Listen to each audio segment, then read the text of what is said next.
So as you can see, I've changed my working situation a little bit here. It's the most beautiful day, even if it is the middle of winter. There's bright sunshine, and I've moved my looms out onto my patio, where I can actually just relax and enjoy the weather after the past few days, which have been really cold and miserable. Now we're going to start this week our exploration of applied textures.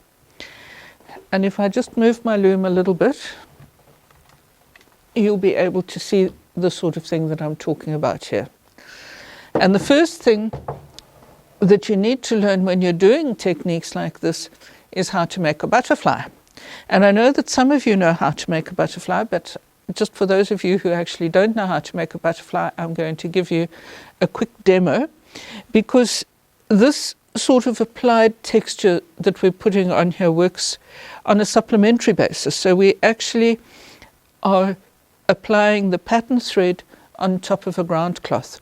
And so because we're working on very small areas, sort of like really tiny areas, even the little baby 15 centimeter shuttle is actually far too big for the purpose. So it really becomes now a little bit finger manipulated. And the two techniques that we're going to be looking at today are, first of all, the applied chain, which I'm going to show you how to do after I've done the butterfly demonstration. And then we're going to do a little bit of sumac. So just bear with me as I show you how easy it is to make a weaver's butterfly and how practical it is to know how to do this. So this is really something of a party trick for me. And I love watching people's faces as they realize that what looks like such a terribly simple thing to do is actually so incredibly practical. So you start off with the tail of your yarn hanging over the back of your thumb.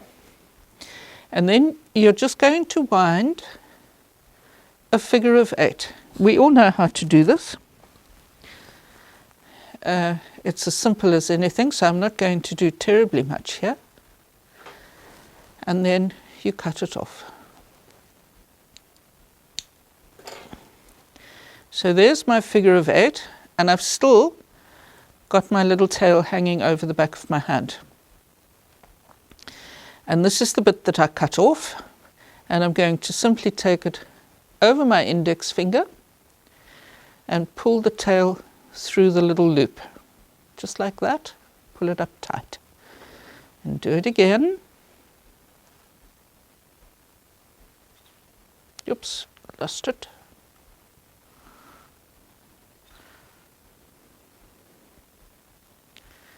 There you are, pull it up tight. And you take it off your hand, and this little tail, that was the one that was hanging over my thumb, becomes your working end. And you can simply pull it out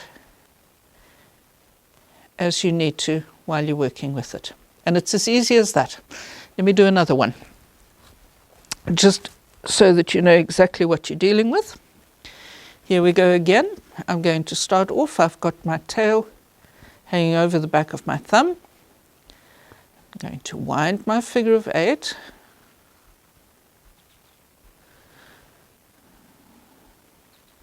This is the bit that we all know how to do. And now I'm going to cut my yarn off.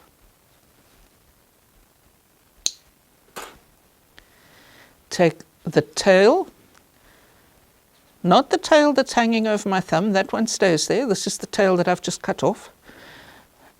Over your index finger,